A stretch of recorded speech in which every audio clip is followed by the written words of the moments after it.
여러분께서는 손목 건강하신가요? 오늘은 우리의 손목 건강을 위협하는 손목 터널 증후군에 대해서 자세히 알아봅니다. 성형외과 김우경 선생님 모셨습니다. 안녕하세요. 네, 안녕하십니까? 네, 흔히 손목을 많이 쓰면 손목 터널 증후군에 걸린다, 뭐 이런 이야기 하는데 정말 그런가요? 네, 손목을 꼭 많이 쓴다고 오는 병은 아니고 이 병이 이 손목을 지나는 신경이 눌리는 병입니다. 요 손바닥의 맨 가운데로 지나가는 정중신경이라는 것이 있는데 이것이 네. 손목을 지나갈 때 아주 좁은 터널 속을 지나갑니다. 좁은 터널 속에서 손가락 구부리는 모든 힘줄과 요 신경이 하나가 지나가는데 이 안에서 압력이 증가되면은 신경이 눌리기 때문에 생기는 병이 손목 터널 증후군이고 여기서 신경이 눌리게 되면은 손가락 끝이 되게 저리거나 아프거나 그런 증상이 생기는데 이러한 증상이 신경이 가고 있는 엄지, 두째, 셋째 손가락 그리고 네째 손가락의 반까지만 이러한 증상이 나타나는 그런 병입니다. 그런데 이 손끝이 저린 증상이 대표적이라면 실은 혈액순환 장애하고 혼동하기 쉬울 것 같아요. 네, 일반인들은 이제 손이 저리다고 느끼면은 내가 피가 잘 안 가서 그러나 혈액순환이 안 돼서 그러나 하고 생각하기 마련인데 그거는 우리가 잘못 알고 있는 상식이라고 보셔도 됩니다. 혈액순환이 안 돼가지고 손이 저릴 정도가 되면은 이건 아주 심각한 상황이기 때문에 웬만큼에는 그런 일이 발생하지 않습니다. 혈액이 안 돼서 순환이 나빠서 저릴 정도가 되면 벌써 손 색깔이 핑크빛이 안 되고 허옇게 되거나 혹은 퍼렇게 되거나 그 정도는 돼야 그런 증상이 나타납니다. 그러니까 주로 손저림 증상이 나타나고 네 번째 손가락까지만 저리다면 손목 터널 증후군이구나 하고 의심해 볼 수 있겠네요. 네, 그렇습니다. 하지만 이 한 가지만 가지고 병원에 가긴 쉽지 않은데요. 네. 다른 자가 진단법이 있을까요? 이러한 증상이 새끼손가락을 뺀 나머지 손가락에서 발생한다는 점. 그리고 이 신경이 여기서 눌리기 때문에 더 눌리도록 손목을 확 꺾는다든가 혹은 여기를 꽉 눌러서 이러한 눌리고 있는 신경이 더 눌리게 만들어서 증상이 더 나빠지면은 우리가 이 병을 더 의심할 수가 있게 되겠습니다. 이게 장기간 방치하게 되면 어떻게 될까요? 엄지를 움직이는 근육을 담당하는 신경이기 때문에 엄지를 크게 벌리는 근육이 기능이 상실하게 되고 근육이 푹 꺼지게 됩니다. 그래서 이 손으로 뭘 쥐일 때 편하게 쥐지 못하고 물건을 잡을 때 이렇게 밖에 못 쥔다든가 설거지를 하거나 뭘 만질 때 자꾸 떨어뜨리거나 이런 손 동작에 실수를 되풀이하게 되는 그런 상태로까지 진행될 수 있습니다. 그렇다면은 좀 손목 건강을 유지하려면 어떻게 해야 할까요? 병이 생기는 것을 아예 미연에 방지하는 방법은 없고요. 병이 생길 경우에는 조심해야 될 것이 첫 번째로 손을 쉬게 하고 그다음에 약을 좀 드셔서 이러한 증상을 가라앉히는 정도의 치료를 해야 되는 것이 중요하고 그래도 안 나면 결국은 수술을 해야 됩니다. 여러분, 손목에 무리가 가지 않도록 우선 신경을 쓰셔야겠고요. 가장 좋은 건 불편하시다면 정확한 진단을 받으시고 그에 적절한 치료를 받으시는 게 아닐까 싶습니다. 노년 건강을 위협하는 대표적인 만성질환 관절염. 자고 일어나면 관절이 아픈데 비가 오면 더 쑤시고 더 아프지. 나이가 드니까 무릎에 점점 쑤시고. 그런데 관절염도 다 같은 관절염이 아니다. 이 병이 없어지는 게 아니라 계속 가는 거기 때문에 뼈를 갉아먹습니다. 그 과정에는 아주 심한 통증을 유발할 수 있기 때문에 내 몸을 지켜야 할 면역세포 이상으로 발생하는 류마티스 관절염. 방치하면 온몸으로 퍼질 수 있고 급기야 폐와 심장 건강까지 위협한다. 류마티스 관절염을 극복하는 올바른 관리법, 지금 시작합니다. 안녕하세요. 실버 건강쇼 101세의 프로포즈 아나운서 전주리입니다. 연세가 드신 분들은 아침에 일어나서 온몸이 저리고 뻣뻣하다는 증상을 호소하는 분들이 많은데요. 특히 관절계통 질환을 앓고 계신 분들은 그 고통이 더하겠죠. 그래서 많은 분들이 관심 갖고 계신 류마티스 관절염에 대해서 오늘은 알아보도록 하겠습니다. 먼저 도움 말씀 주실 두 분 선생님 소개해드립니다. 한양대학교 의과대학 류마티스 내과 최찬범 교수님 어서 오세요. 네, 안녕하세요. 네, 101세의 프로포즈 주치의시죠. 정형외과 전문의 이수찬 선생님 안녕하세요. 안녕하세요. 네, 주변에 보면요. 아침에 일어나서 유난히 온몸이 뻣뻣하고 저리다는 어르신분들이 참 많은데요. 이런 증상을 갖고 있다면 류마티스 관절염부터 의심해 봐야 되나요?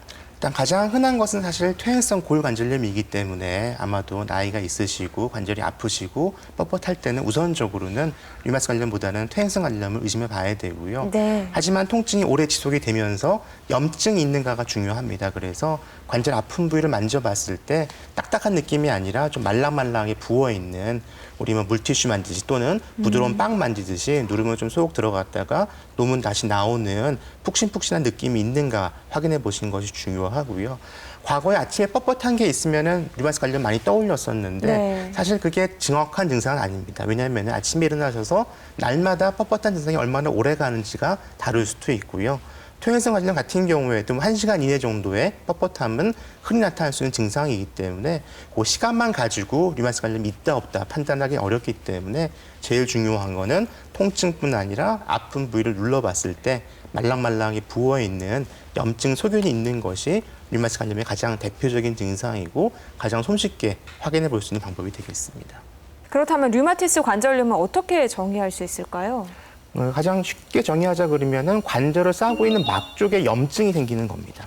우리가 관절을 싸고 있는 막이 이제 관절에 이제 윤활유 역할을 해주는 관절 액두 빠져나가지 못하게 보호해주고 우리 관절이 제자리에 잘 유지될 수 있도록 도와주고 있는데 그 싸고 있는 막 쪽에 염증이 생기게 되면은 밖으로도 부풀어 오르지만은 안쪽으로도 파고 들어가서 뼈를 갉아먹습니다. 네. 그래서 뼈를 송산시키는 장애를 일으킬 수가 있고요. 물론 그 과정에는 아주 심한 통증을 유발할 수 있기 때문에 한마디로 정해지자 그러면은 관절을 싸고 있는 막 쪽에 염증이 생기는 관절염, 말 그대로 관절에 염증이 생기는 병입니다.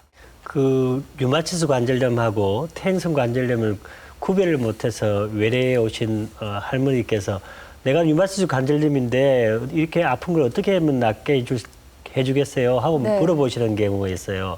그런데 퇴행성 관절염은 그 외상이나 또 많이 써서 연골이 닳고 그리고 뼈끼리 부딪혀서 통증을 느끼는 질환인데 류마티스 관절염이 외상을 입고 그리고 많이 써서 생기는 병이 아니기 때문에 완전히 다른 병입니다. 그리고 류마티스 관절염은 나중에 치료할 때 면역 기전에 이상이 있으니까 그 계통의 약을 쓰고 또는 항말라리아 약 같은 이런 약을 쓰는데 퇴행성 관절염은 그런 약을 쓰는 게 아닙니다. 그래서 완전히 다르다 또 말씀을 드리고 류마티스 관절염이 비교적 젊은 층의 여성분들한테 많이 생기는데 이분들이 나이가 들어서 결국은 퇴행성 관절염이 생기니까 나이가 들어서는 퇴행성과 류마티스가 같이 생기는 환자가 있다는 것만 네. 차이가 있을 뿐입니다. 아니 저희의 할머니도 보면 이렇게 관절이 굉장히 많이 부어 계세요. 근데 그거를 무조건 류마티스 관절염이다 이렇게 또 생각할 수는 없겠네요. 예. 류마티스 관절염하고 퇴행성 관절염 아까 최 교수님 말씀하셨다시피 생기는 부위가 조금 차이가 있죠. 그리고 네. 딱딱한 정도 이 엑스레이 상태를 보고 구별을 하게 됩니다. 외관상 보기에는 관절이 커져 있는 게 네. 부어 그럴 수도 있지만은 네. 퇴행성 관절염이 왔을 때 뼈마리 자체가 커지게 됩니다. 눈으로 네. 보기에는 커져 보이지만은 우리가 만져보게 되면은 퇴행성 관절염은 뼈를 만지는 딱딱함이 느껴지게 되고 류마티스 관절염은 좀 말랑말랑하게 푹신푹신한 염증 있는 소변을 만져볼 수가 있고요.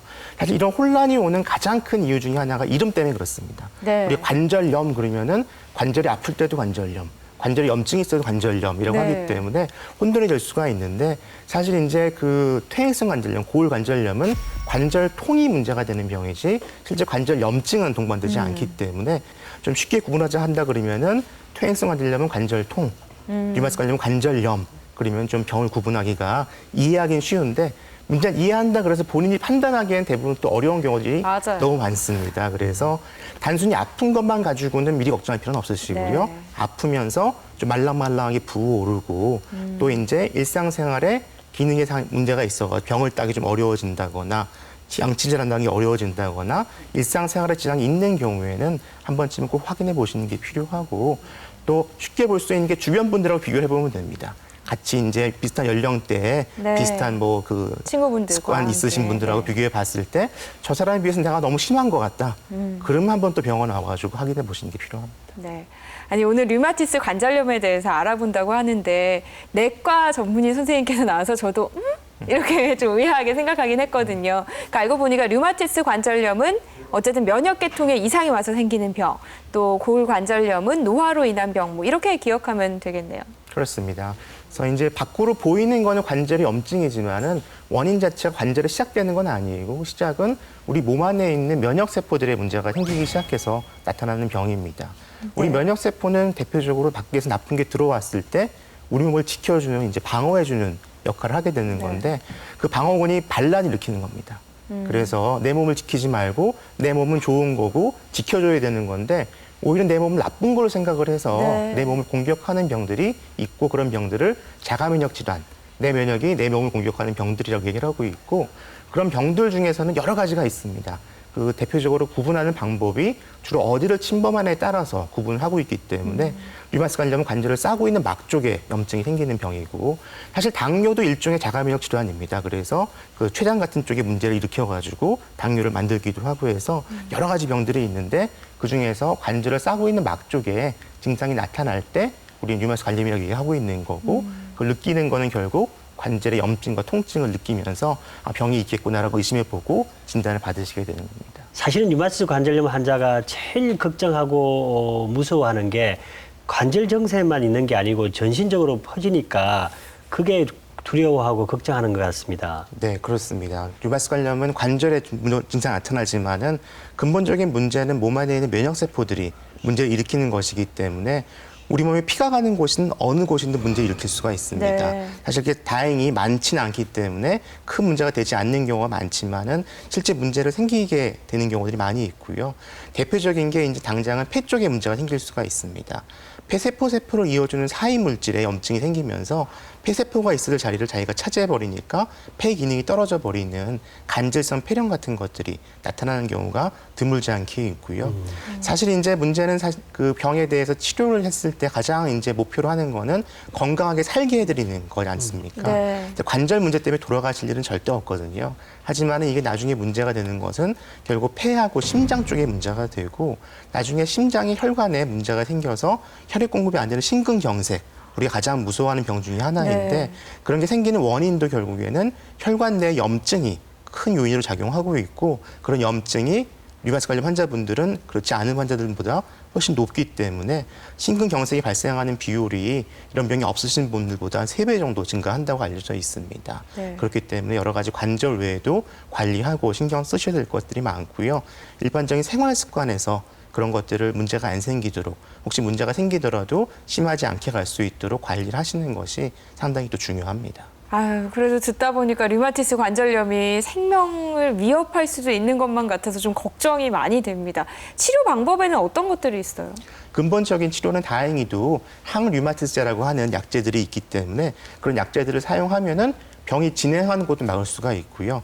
합병 정도를 막을 수가 있기 때문에 적절한 항류마티스제를 가능한 한 빨리 진단받고 빨리 시작하시는 것이 중요하고요. 간혹 이제 증상이 좋아졌다 그래서 약을 좀 끊어야 되지 않을까라는 생각을 가지고 계시는 분들이 많이 있습니다. 증상이 좋아졌다 그래서 약을 끊을 수 있는 건 아니고요. 물론 가능한 한 줄입니다. 그래서 최소한으로 유지하는 게 목표이고 이제 줄이겠지만 유지를 하시는 게 중요하고 증상을 개선시키는 스테로이드제, 비스테로이드 진통 소염제 같은 것들은 끊을 수 있으면 가능한 빨리 다 끊어버리는 게 원칙입니다. 그런데 어르신들은 대부분 이미 몸의 면역력이 많이 떨어지신 상태잖아요. 그런데도 치료하기 면역을 억제한다고 하니까 괜찮을까 싶거든요. 그래서 이제 이 병 자체가 이상 면역이 너무 높아져 생기는 문제이기 때문에 치료 자체는 면역을 떨어뜨리는데 가능하다 그러면 정상 면역을 건드리지 않고 이상 면역만 떨어뜨린다 그러면 가장 이상적인 치료제일 것입니다. 왜냐하면은 그 약제가 억제하는 물질들은 정상 면역 기준에는 크게 작용하지는 않고 이상 면역 기준에서 염증을 매개할 때만 중요한 역할을 하는 물질들이기 때문에 그런 물질들이 일을 못하게 한다 그래서 정상 면역에 크게 영향이 있는 것은 아니고 이상 면역만 일을 못하게 만들 수 있기 때문에 효과적인 치료가 가능하고 그런 것들이 이제 가능한 정상 면역을 건들지 않으니까 면역 쪽의 우려는 조금 더 낮긴 합니다.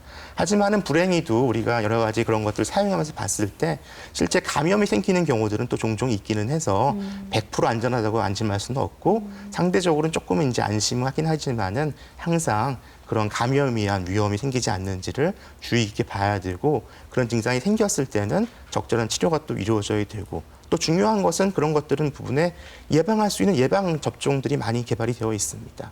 그래서 폐렴구군 같은 예방 접종도 꼭 필요하시고 지금 맞으실 철인데 아직 안 맞으셨으면은 그 독감 예방접종 꼭 하시기 바랍니다. 네. 수술한 지 얼마 안 되신 분인데 주의해야 할 점 어떤 것들이 있을까요?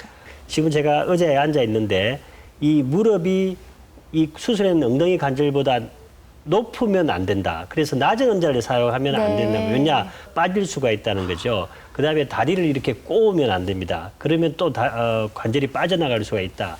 세 번째는 무거운 물건을 자꾸 들면 안 된다. 이 세 가지를 주의하셔야 되고 그다음에 수술 후에 정기적으로 꼭 체크하시고 그 이후도 계속 치료를 하셔야 된다는 걸 주의하셔야 될 것 같습니다. 네. 그리고 지금 보신 사례자분은 뭐 류마티스 관절염이 손목과 어깨에도 증상이 있다고 하셨어요. 그래서 이제 항류마티스는 지속적으로 유지하고 있는 상태에서 잘 유지가 되면 제일 좋겠지만은 모든 분이 그런 건 아니고 중간중간에 악화되는 경우들이 드물지 않게 있습니다.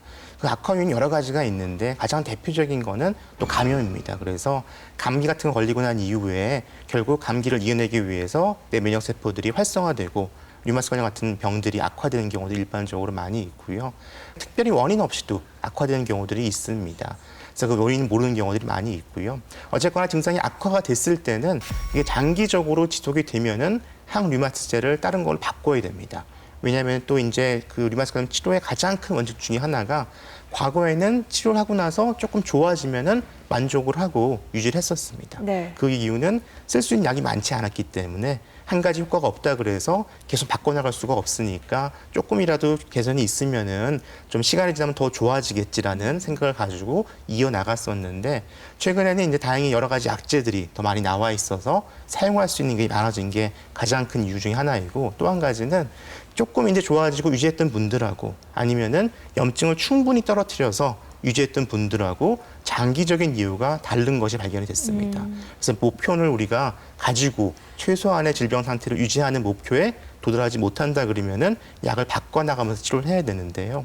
그 고혈압이나 당뇨 같은 것들이 이미 잘 그런 것도 이루어지고 있습니다. 우리가 목표 혈압치, 목표 당뇨 수치는 정해져 있어서 거기에 도달할 때까지 약제들을 바꿔가거나 추가해가면서 치료를 하게 되는데 류마티스 관절은 마찬가지로 우리가 최소한 낮은 질병 활성도 아니면 임상적인 증상이 없는 관해 상태에 갈 때까지 약제를 바꿔가면서 치료를 유지해야 되고요. 이제 그렇게 병 상태가 높게 지속적으로 유지가 되면 그런 식으로 바꿔야 되지만은 다행히도 지속되지 않고 일시적으로만 심했다가 좋아지는 경우들도 있습니다. 그럴 때 사용할 수 있는 게 이제 스테로이드를 관절 강내에 주사를 해서 염증을 가라앉히는 방법인데 그건 사실 임시 방편인 거고 그런 것들이 일시적으로 있다가 좋아질 걸 생각이 들 때 장기적으로 가지 않을 거 생각이 들 때 사용해 볼 수가 있고 또 한 가지는 약을 바꾸면서 당장 너무 불편한 거를 빨리 해결해 드리기 위해서 사용해 볼 수 있는 치료가 되겠습니다. 네. 보통 근력을 어느 정도 유지하기 위해서는 그렇다고 운동을 또 전혀 안 할 수는 없는 노릇인데요. 또 류마티스 관절염에 운동이 무리가 되진 않을까 걱정이 되기도 하거든요. 네. 그래서 이제 우리가 운동이라는 것은 대부분 관절을 좀 사용하는 경우들이 많기 때문에 네. 무리가 될 가능성은 항상 있습니다. 그렇기 때문에 가능한 관절에 무리를 안 주는 운동들을 하셔야 되고요. 가장 좋은 운동은 물속에서 하는 겁니다. 물속에서 하게 되면은 부력이 있기 때문에 내 관절에 가해지는 체중에 좀 이제 그걸 줄일 수 있기 때문에 좋고요. 이제 다른 뭐 운동하시라 그러면 일단 등산복 입으시고 산에 가시는 분들이 많은데 산은 별로 좋지가 않습니다. 내려올 때 아무래도 관절에 더 무리가 될 수가 있고 또 이제 일반적으로 산길은 조금 이제 흙길이고 돌도 많고 하기 때문에 넘어지거나 다치거나 하기 쉽기 때문에 또 안 좋고요. 그래서 가장 좋은 거는 물속, 그다음 평지공 운동들을 하시는 게 좋고 관절의 운동 범위를 유지하기 위해서 스트레칭 운동을 유지하시는 것이 중요합니다.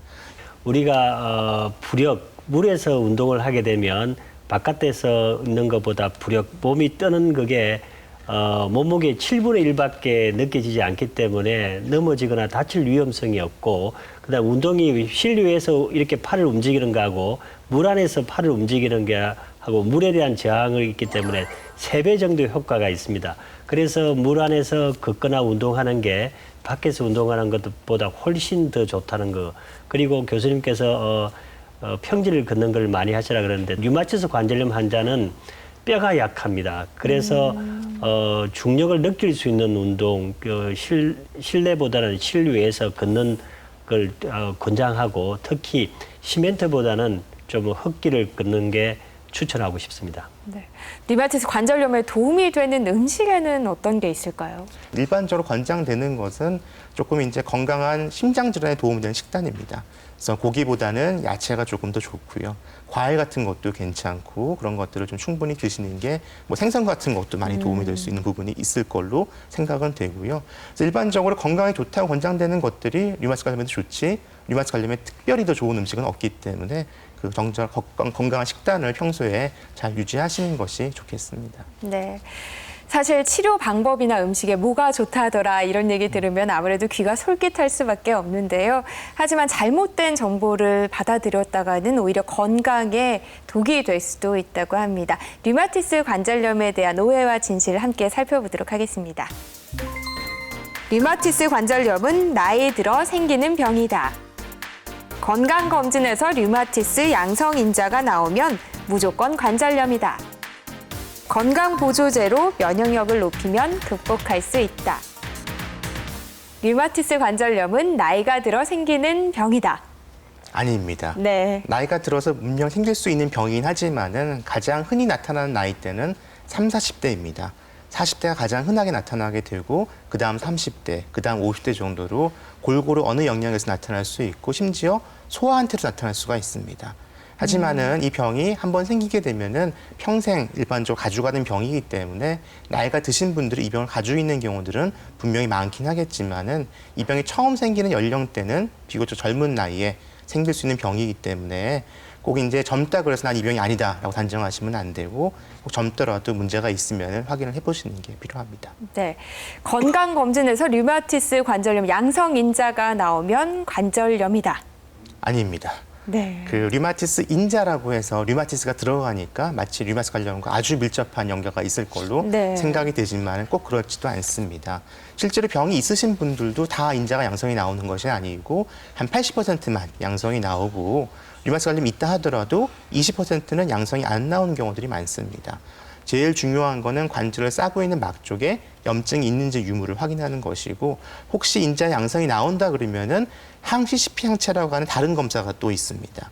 그거는 류마티스 관련과 조금 더 밀접한 연관성이 있기 때문에 그게 양성이 나왔을 때는 물론 당장 병이 있는 건 아니지만은 향후에 생길 수 있는 위험을 높게 가지고 있다는 거를 말해줄 수 있는 지표가 될 수 있기 때문에 조금 더 주의 깊게 병이 생기지 않는지 관찰할 필요가 있어서 류마티스 인자 양성이 나왔다 그러면 가장 우선적으로 확인할 것은 관절을 싸고 있는 막 쪽에 염증이 있는지 없는지 확인해 봐야 되고 네. 그게 없으면 걱정할 필요가 없으시고 걱정이 되시면은 항시 CP 항체는 다시 한번 검사해 볼 수 있을 거로 생각이 됩니다. 류마티스 인자가 나오면 덜렁 걱정부터 할 것 같아요. 네네. 그런데 네. 교수님 말씀 들어보니까 류마티스 인자가 있다고 해서 꼭 류마티스 관절염은 아니다 네네. 하니까 좀 안심이 되는 부분도 있습니다. 네.